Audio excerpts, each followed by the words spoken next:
I sat in that cracked vinyl booth at Miller's Diner for 2 hours and 52 minutes, watching the neon sign bounce off a coffee cup I didn't even want. Anniversary night. That stupid booth. We always joked it was ours, like the whole place had been keeping it warm just for us. I ordered her favorite turkey melt just to keep the table, touched the edge of the plate like it meant something, and kept telling myself she'd be 5 more minutes. Then the door chime rang. Kendra walked in like she owned the diner. Not alone, Trevor was with her, grinning like he was part of a prank show. Alicia followed, already pulling out her phone like she was documenting a safari. Martin brought up the rear, thumb tapping something on his betting app. The whole diner went still. Even the forks stopped clinking. Told you he'd still be here, Kendra said, like she'd just won a bar bet on how long I'd sit like a fool. Trevor clapped once, like it was a comedy bit.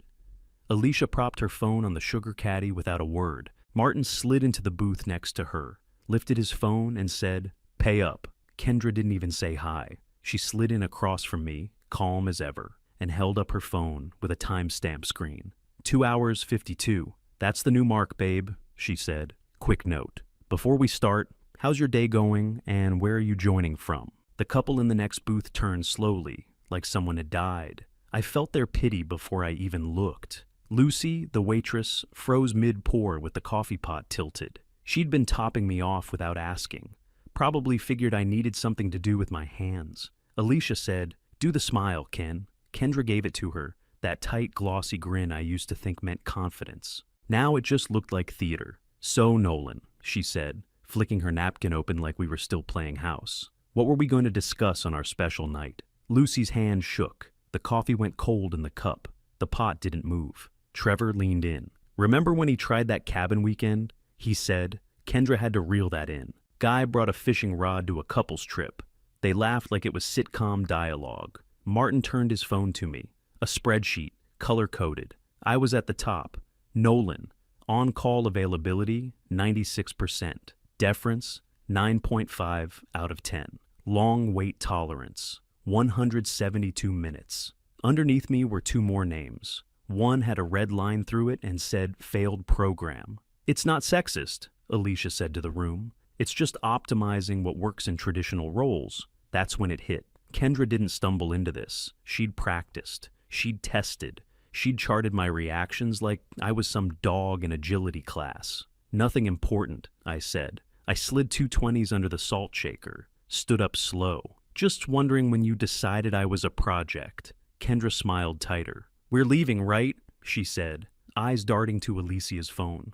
"I'm done sitting," I said. I looked at Lucy. "Thanks for the coffee." And I walked out. I got in my truck, hands still steady, and drove without music. The silence hit harder than the scene back there, because I'd known. I just hadn't admitted it yet. We'd been married 18 years. I was 26 when we moved into our first place. Small duplex on Elm Street, half a mile from her sister's. She was 24 and had a binder for everything. Notebooks, tabs, color codes. One labeled expectations. I swear to God. I thought it was cute, organized, like marrying someone who actually wanted to build a life. I didn't know training starts with a smile. Month 3, I got home late from the shop.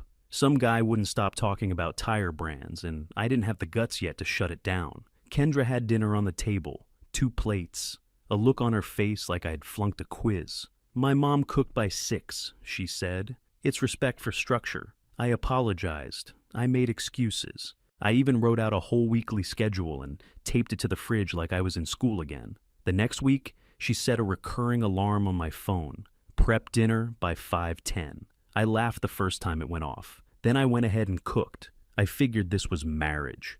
Give and take. Turns out, give and take becomes give and give when you stop measuring. Her mother, Ruth, started these Sunday feedback calls. Real formal, never casual. "How's the housekeeping, Nolan?" she'd ask, voice like a customer service survey. Remember, a tidy home calms a man. Sounded like a compliment, right? It was grating. The fellas noticed first. Poker night was my reset button. Cigars on the back porch, dumb jokes, no one expecting anything. Kendra shut that down year 2. "Optics," she said. "Married men who sit around gambling look unserious. What if my advisor sees a post?" I told the guys I was slammed with overtime. After the third canceled Friday, they stopped asking. That same year, I had a real shot at service manager when our foreman retired. Big step up. I brought it up over dinner. She said, "Let's talk long term. If you're tied up with 60-hour weeks, how do we plan for kids? For my grad program, the lake house we want?" By morning, I'd convinced myself to pass. Told my boss I preferred stability. He handed the keys to a kid 5 years younger. Never looked back. Vacations turned into performance tests. We had a quick weekend lined up once. Just us, mountain cabin, peace. Her sister Taryn dropped by last minute, and Kendra sent me to the store, first for ice, then batteries, then toothpaste, even though there were 3 full tubes upstairs. I got back just in time to hear everyone laughing over cousin photos I wasn't in. Next day at brunch, she told the whole table, "Nolan gets flustered with logistics," and everyone chuckled like it was charming. I laughed too, like a man with no clue he's bleeding. Little stuff kept stacking. She'd snap her fingers twice. I'd grab her seltzer. She'd pat my shoulder, mid-conversation. I'd say, "Sure," before I even knew what she asked. If I hesitated, she'd get up and do it herself, loud enough to be noticed. Then she'd smile and say to the room, "See, some men just need a tighter playbook." By year 5, I didn't know the PIN to our checking account. "I handle bill pay," she told me. "You hate dealing with numbers." She slid the budget app across the table, said I didn't need to worry about it anymore. Password changed 6 months later. She called it mental load. I called it not knowing where our money went. And, yeah, it wasn't all bad. That's the trick. That's what makes it last. She could be warm. She'd grab my hand at barbecues and brag about how I built the patio with my own 2 hands. She'd kiss me at the door and call me her rock. Then I'd grab the wrong wine glass and get that long sigh, the one that meant a correction was coming. I sat in the truck outside our house at 5:58 a.m., engine idling, watching my own porch light like it belonged to a stranger. It wasn't the street that felt foreign. It was everything inside that house. I could hear Kendra snore through the open upstairs window. That deep, comfortable sleep, the kind you get when you've won everything. I walked in at 6:11, the door creaking like it was trying to warn me. The kitchen smelled like her lavender cleaner. She was meticulous about that scent. The air always filled with something that said, "This is under control." The coffee maker was spotless too, like she'd never let it get dirty. She made me switch to a French press years ago. "It tastes better when you work for it," she'd said. I'd thought it was a joke at the time. Now it didn't feel funny anymore. Her tablet was sitting on the counter, charging, no passcode. I won't pretend I'm noble. I opened it. Notifications stacked up like bricks. One was a group chat called Sage Wives, 6 women with matching leaf icons. I scrolled down, feeling that familiar sickening twist in my stomach. Alicia's name popped up first. "Trial 7 works," she wrote. 2 days silent treatment, then sudden affection. Instant compliance. Kendra had replied, "Tighter home routines equals less arguing. Metrics help." She attached the spreadsheet. My name was highlighted in green with a note, "Quickly redirects after public nudge." The list below it was horrifying in its normalcy. Every entry was labeled like a scientific observation. Another thread was titled "Affection Withdrawal Protocol." Steps like it was a tech manual. My reactions, her rules. I had to put the tablet down for a minute. My head was buzzing, but I couldn't stop reading. Another email popped up, this one older, to a friend in HR. "I prefer he not handle finances," Kendra wrote. "He gets anxious about numbers." Anxiety? I managed service tickets and parts costs in my head every day. I ran 3 trucks. Anxiety wasn't the issue. Access was. I scrolled further. The tracker app. Family Safety, it was called. I stared at the settings. Geofence alerts. On. That explained why she'd called me the moment I'd turned down an unfamiliar street last month. The printer hummed in the corner. I pressed print all. Screenshots, chat logs, spreadsheets. They started piling up on the kitchen island, the very island she forbade me to clutter. It felt wrong, like a violation, but it was happening anyway. At 7:22, Kendra shuffled into the room, robe tied tight, hair in that loose bun she wears when she's trying to look casual but still like she's performing. She wasn't even surprised to see me up. "Why are you up?" she asked, voice rough, like she hadn't expected to be awake herself. "Learning," I said, gesturing to the pile of paper. Her eyes flicked over to the tablet in my hand, then to the printer churning out pages. That familiar expression of hers, the one that said she'd seen this all before, crossed her face. Surprised, annoyed, then the teacher's smile. "You don't go through my things," she said, her voice sharp. "Like you don't go through mine?" I shot back. I held up my phone. "You set geofences, Ken." She didn't flinch, just slid into her usual defense mode. "It's for safety." "Then why did you use it to pop into my lunch with Rob, to scold me for ordering a burger?" She didn't answer that. She pivoted, like she always did when the truth hit too hard. "This is about last night," she said, eyes narrowing. "We were celebrating. You know how we joke." I spread the papers in front of her like a hand of cards. "Here's 2 years of jokes, Ken. You logged my defiance moments like you were training a puppy." Her lips pressed into a tight line. "You're being dramatic." Dramatic. That word again. The one they always throw out when you're not supposed to be heard. It's like a little trap. A cage for your voice. I could feel my phone buzz in my pocket. I pulled it out, half expecting it to be someone from the group chat. It wasn't. It was Taryn. "Gloria Chen will see you at 9:30. I made you the appointment." Then, "I'm sorry I didn't stop them sooner." Kendra read the message over my shoulder, a laugh without humor bubbling up from her chest. "You can't afford her," she said, voice dripping with disbelief. "Your mom can," I replied, before I could talk myself out of it. I sent Ruth the spreadsheet at 6. She wired a retainer at 6:28 with one sentence. "Do what you have to do." Kendra blinked just once, and it was like someone had turned on a light. "My mother?" I nodded, not waiting for her to say anything. "She loves control, but she loves appearances more." I grabbed the stack of papers, walked toward the door. "Where would you even go?" she asked, that familiar cold edge creeping into her voice. "You need me." I stopped with my hand on the knob, and for the first time in years, I didn't feel like I was choking on my words. "I needed you to be a partner," I said, voice steady. "You needed a program." Gloria Chen looked at the papers like she'd seen it 100 times and couldn't believe people still wrote this shit. "We'll file temporary orders," she said, crisp and clear, like a drill sergeant. "Freeze the joint accounts, you open new ones. Also, I want your phone backed up. We'll subpoena her chat platform if needed." I asked, almost on impulse, "Any advice?" "Yes," Gloria said, tapping the top page.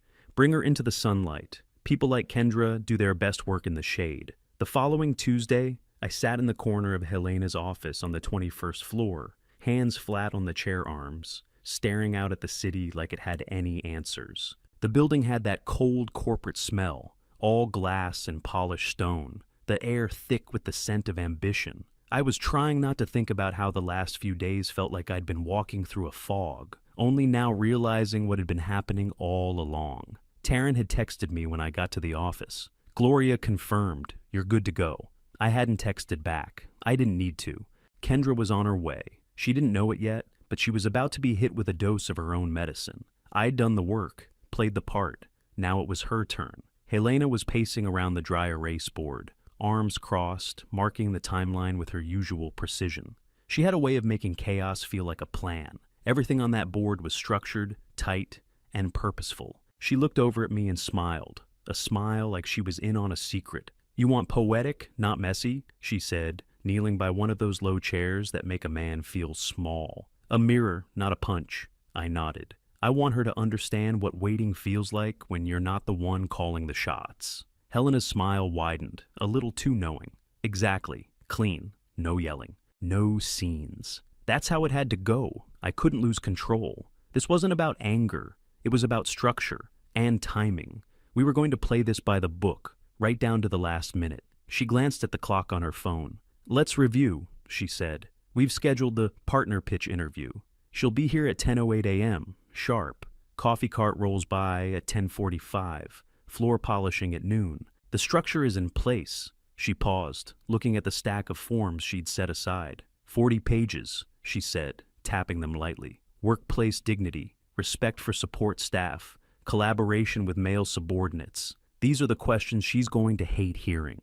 I couldn't stop the quiet chuckle that escaped me. Yeah, she'll love that part. Helena moved to the next set of notes on the board. She had Kendra's every move mapped out, the little habits I knew would irritate her to no end. "Her battery anxiety is real," I added, leaning in. "Visible outlets but no power. The cleaning crew forgot to plug in the strip last week. That's a perfect moment. Helena's eyes sparkled with the calculation. We've got Marcus, our head of security, handling the escorting. Warm but immovable. He'll tell her, Ms. Park is very interested. Thank you for your patience. I felt a knot in my stomach, but I didn't let it show. This wasn't about justice. This wasn't about making her feel the way I'd felt. This was about setting things in motion and making sure Kendra understood what it was like to be on the other side of the power imbalance. The waiting, the little dismissals, the control. We set it for exactly 10:08 a.m. The kind of odd time that makes you think the system knows something you don't. We didn't stop there. I wanted Kendra to feel the weight of everything she'd put me through, all the little ways she'd tested me, shaped me. So, we'd added one more thing she wouldn't see coming. Helena tapped the top page of the packet. Leadership blind spots, it read, from her own posts. I glanced over the pages. The online threads where Kendra mocked men for being too fragile for real feedback, as if she was some expert in leadership and partnership. We'd be asking her to explain her understanding of mutual respect. Helena's smile softened, but it wasn't kind. This isn't about breaking her. It's about ending the game. I met her gaze, the full weight of it settling in. If she asks why, I said, I'll tell her the truth. She ran me on a schedule for 18 years. Today she runs on one. That's all. Helena nodded, almost imperceptibly, like she knew how much it hurt to finally see the game for what it was. We didn't talk revenge as flame. We talked structure, documentation, witnesses who recorded reality, not opinions. It felt like a clean break, like there was no going back. That was the plan. The setup was complete. The pieces were all in place. By the time Kendra posted something chirpy about big changes ahead that Sunday night, I was already moved out of half the house and into a short-term place a friend had been kind enough to sublet.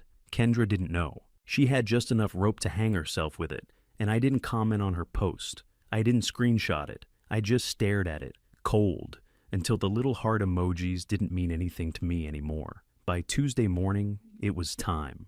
There was no more pretending, no more waiting for her to see what was wrong, no more hoping. This was the end of the game. Kendra was walking into Helena's office at 10:08 a.m., sharp, and everything I'd been working toward would unfold on her schedule, for once. Kendra stood there for a moment, caught between her need to control the room and the realization she no longer did. She glanced at me once, then quickly back to Helena, like she was measuring the air between us, trying to figure out what kind of trap she'd walked into. I didn't react. I stayed still, hands resting lightly on the table, watching her. Helena didn't flinch. She didn't offer Kendra the apology she'd been expecting. She just slid the stack of papers across the desk. No speeches, Helena said, her voice calm. Just facts.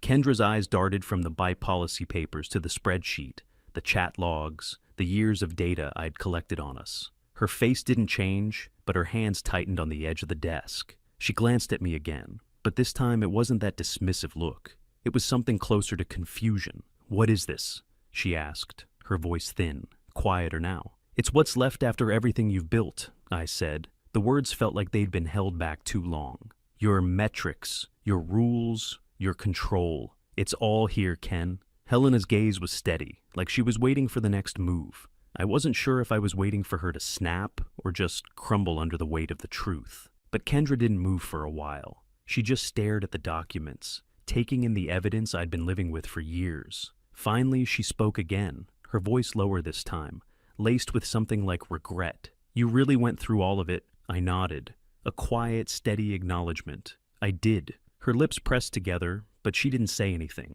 She reached for the spreadsheet, her fingers brushing the corners of the papers. Then she stopped, her hand hovering. I didn't think you'd ever see it, she said. There was an odd finality in her tone, like she was admitting something, but not quite willing to face it. I thought I could keep you in line without you noticing. There it was, the truth she'd never say when it was just us, alone. The confession that had been hidden behind every sigh, every correction, every not quite good enough. It felt hollow, the way she said it, like she was still trying to explain, to justify, rather than admit the damage she'd caused. I saw it, I said, leaning in.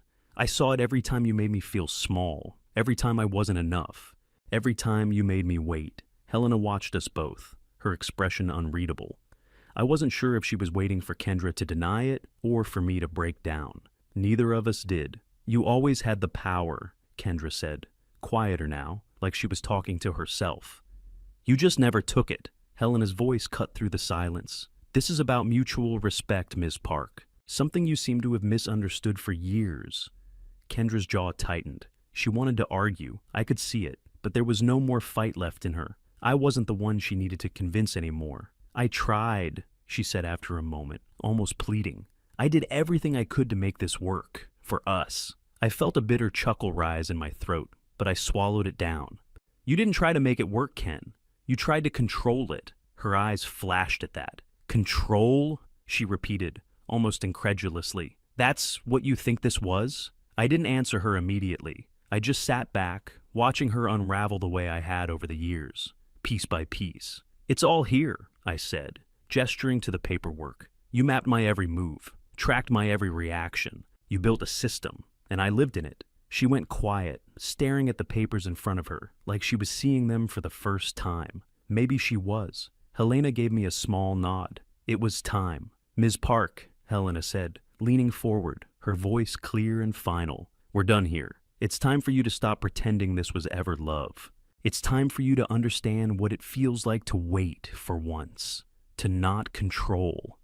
Kendra opened her mouth, probably to argue, but then stopped, her breath catching in her throat. She knew the game was over. She could feel it. I stood up, not waiting for her to respond. I walked past her without a word, heading for the door. Behind me, Helena said, "We'll be in touch." But Kendra didn't say anything. She didn't try to stop me. She didn't try to fix it. She just sat there, in the quiet, letting everything that had been left unsaid fall between us. Kendra left Helena's office with Marcus trailing behind her, the weight of everything I had laid out folding into her like a winter coat in June. No slam of the door, no outburst, no tears. She was the same as always, calm, composed, pretending she was still in control. She made 5 calls before the elevator doors closed. I heard the soft, tinny buzz of her voice through the walls as she called every ally she thought she had. Gloria filed the temporary orders by that afternoon. Joint accounts frozen. Credit pulls initiated. I opened my own checking account at a small credit union, one of those places that still gives you a toaster if you open an account. It felt small, but also right. Like I was reclaiming a password I should have known all along. Taryn texted me at 8:14 p.m. with a link. Check this. It was an article on a local business site. The headline, "The Husband Scorecard, When Optimization Crosses the Line." Some woman I didn't know had written the piece after watching Alicia's now-deleted video. Lucy from the diner had commented under her full name. He sat. We all watched. It wasn't funny. It wasn't, but it was the truth. And the truth has a way of coming out in ways you don't expect. Kendra's group chat went quiet for a while, then exploded. Alicia tried to delete old threads, not realizing that one of them had automatic phone backups. Screenshots spilled like marbles, all over social media. I just watched as the mess grew. Raul Vega, a forensic accountant Gloria knew, sat with me in a dull conference room the next day and walked me through something called the reserve ladder. It's a clean, technical name for money hidden behind walls. Does this signature look familiar? Raul asked, sliding a page across the table. It was my name, but it wasn't my handwriting. The clean, rounded letters were unmistakable. Kendra's, her teacher's handwriting. That's forgery, Gloria said, flat and cold. That's also mail fraud, depending on when and how it moved. She didn't blink when she said, "District Attorney." I didn't say anything. I didn't need to. Ruth called me from a number marked private at 9:27 p.m. that night. I told Kendra to fix it quietly, she said. She won't. Do what you need to do. I sat with that for a while. It's funny how people see things clearly when their reputation is on the line. Ruth wasn't trying to protect Kendra anymore. She was protecting herself. Trevor's wife, Dinah, sent me a video from their garage. Trevor was shouting into the phone about traitors and narrative. Dina panned the camera across 3 labeled tubs. My stuff. Kids' stuff. Donations. She said, "We're leaving Thursday." Her voice wasn't shaking. It wasn't drama. It wasn't a showdown. It was just done. Alicia posted an apology on her notes app, worded like a brand partnership. Comments flooded in, mostly women saying no, but there was one man who wrote, I used to do this, never again. I read it twice. My shop went quiet for a few days. 2 customers showed up with pies. Kent, my boss, put a hand on my shoulder and said, "About that manager job, still open." My throat tightened. I had to swallow for a second. "Let me breathe a week," I said. By Thursday, Kendra tried to regain control of the narrative with a post. "There are 2 sides to every marriage." Lucy screenshot the spreadsheet and pinned it under Kendra's post. Ruth commented, "Enough." The air went out of the thread like a balloon deflating. By Friday, a local reporter called. I didn't pick up. I'm not a front page guy. I'm a fix-the-washer fluids guy. Gloria told me, "We'll choose the platform if we choose any. Don't let them choose you." The DA's office reached out on Monday morning, right after Raoul's packet landed. "We'd like to discuss the reserve ladder," the investigator said. I didn't gloat. I didn't grin. I just told the truth, and then I shut up, like Gloria had taught me. Later that day, Kendra texted me from a new number. "Can we talk?" I stared at it for a while, my thumb hovering over the screen. It wasn't a hook anymore. It was just a habit I could break. I moved into a small second-floor place above a bakery. On Saturdays, it smelled like cinnamon, warm and heavy in the air. On Mondays, bleach. The kind of sharp, clean smell that lingers long after you scrub everything down. Miss B, the landlord, was an old woman who reminded me of my mom in the good ways. She told me to park in the shade so my tires wouldn't crack. I didn't ask why, but she told me anyway. "Tires crack if you let them bake in the sun," she said. I guess she didn't want me to learn the hard way. Helena asked me to consult on a project. Dignity protocols, she called it. Starting with vendor intake, then moving into team training. "You built systems," she said. "You can build this." I said yes. It wasn't about punishing anyone. It was about creating a place where a spreadsheet like that one would get laughed out of the room. Not for the wrong reasons, but for the right ones. We started small, putting names on the board where everyone could see them. Not stats, not shame, just names. Who's on duty, who's off, who needs help, who can swap. Sounds simple, right? It wasn't. I stood in a conference room one Thursday afternoon, laying out a toolkit. How to document harmful patterns without turning your phone into a weapon. How to set boundaries without turning into a statue. How to involve HR before things explode. I'm not a speaker, but I kept it plain. No frills. People listened. They wanted to. Messages started trickling in. A guy from Dayton. "My wife schedules my meals and hides my wallet when she's mad." I thought it was a bit. It's not. A woman from Tampa. "Saw our office manager using your names on the board thing." I cried in the break room. Taryn dropped by one afternoon with Dinah. 2 boxes labeled Nolan's. Under the old holiday lights and a broken leaf blower was my dad's hammer, the one I thought I'd lost. "I kept it safe," Taryn said. She looked tired but free. Ruth sent an envelope with 3 photographs inside. Me and Kendra at the lake the year before we got married. My hands were covered in sand. Her head was on my shoulder. On the back, Ruth had written, "I remember when it was kind. I'm sorry. I sat with that for a long time. I don't hate Ruth. I think she learned too late." Kent slid the manager keys across the counter at the shop. "Not a favor," he said. "You were always the guy." I took them. My fingers tightened around the keys, feeling the weight of them in my hand. I drove home and held them like proof. Helena's company asked me to onboard Marcus's team to a bigger role. Training department leads to spot control patterns early. It meant more hours, but it also meant I was too busy to sit around, wondering how I'd wasted 18 years. Busy can be medicine or avoidance. I tried to keep it medicine. I didn't jump into dating. Doesn't mean I didn't talk to people. A nurse named Lila stopped by the shop one afternoon for wiper blades. She told me her husband used to time how long she spent with her sister. She said, "Used to," and then smiled, real slow, like a sunrise. We swapped stories. We didn't swap numbers. Felt right. On a rainy Tuesday, I stopped by Miller's Diner. Lucy set coffee down in front of me without asking. "You look lighter," she said, like she could tell the difference just by looking at me. "Feels like it," I answered. And it was true. It really did feel different. There was a guy 2 booths up, staring at a door that wouldn't open for him. I paid his tab and asked Lucy to tell him, "You don't have to wait." She nodded like we'd agreed on something important. It's been 26 months since the diner, long enough to stop counting, long enough to know there's life after being trained to jump.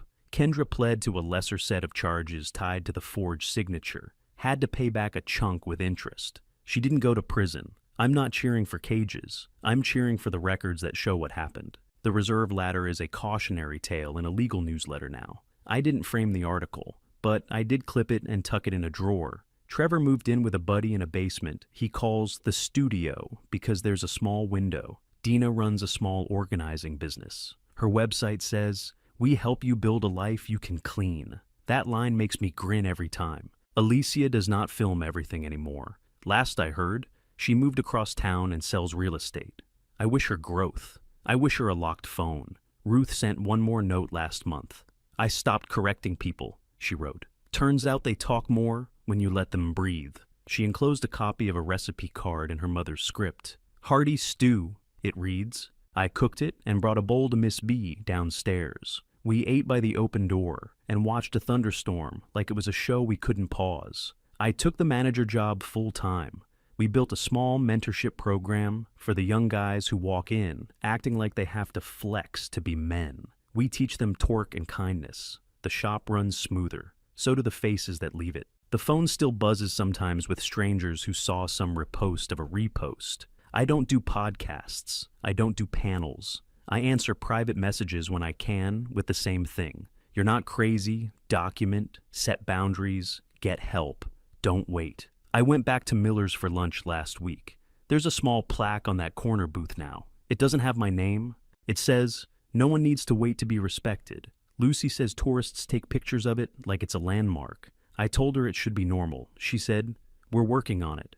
I don't keep score. I don't need a spreadsheet to know I show up for people, and they show up for me." That's the whole thing. A young guy held the diner door for me on my way out. He nodded at the plaque and said, "You think that's true?" I said, "I know it is." He said, "My girl's 20 minutes late." I said, "Call her. If she's coming, eat together. If she's not, eat anyway. Your time is yours." He looked at me like I'd told him where the stud was behind a wall he's been afraid to drill. I walked to my truck, key heavy and right in my hand. No alarms on my phone. No geofence.